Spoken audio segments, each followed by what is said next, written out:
Hi, Paul. Thank you so much for being with us. So you were right there when everything was happening today. Fill us in on what you heard and saw.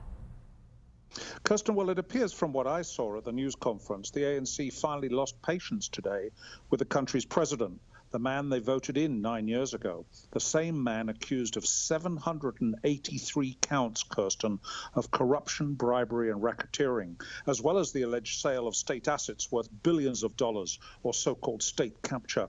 When ANC seniors went to see him and asked him to resign, he went basically, ho-hum, I'd like another 3 months in office.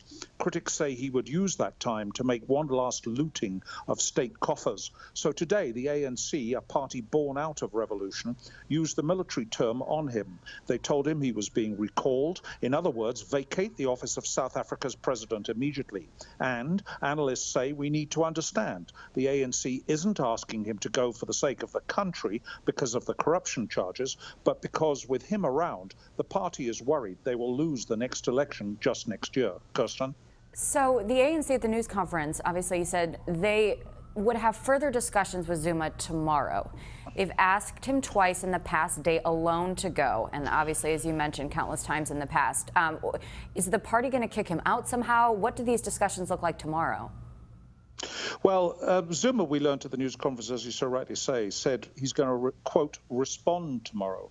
And tonight, Kirsten, in the last few minutes, we've just learned Zuma has summoned journalists to join him for a televised news conference at the administrative seat of government, the Union Buildings in Pretoria tomorrow, for a news conference to address the nation. So maybe, just maybe, he's going. But he's so resilient. Zuma is known here as the Teflon president. Nothing sticks to him. So don't be surprised if his response tomorrow is he still doesn't intend leaving office for several months. And I think we need to understand this is all causing national chaos. Yeah. Every minister has cancelled every public appearance in the last week.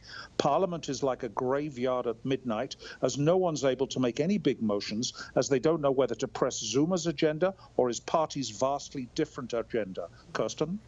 Absolutely incredible. And just quickly before we go, what is the feeling of people on the ground? Because, I mean, I imagine the people have been dealing with this corrupt government for years now, and there must be a lot of unrest just at the social level.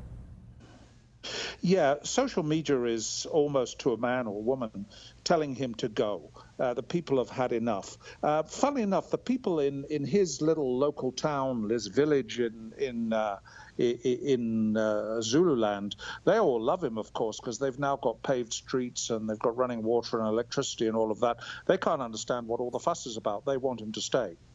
Incredible. Great work. Thank you so much for such wonderful reporting, Paul. And we look forward to hearing some updates in the next couple of days. Thank you. We'll hear back from you soon. Thank you.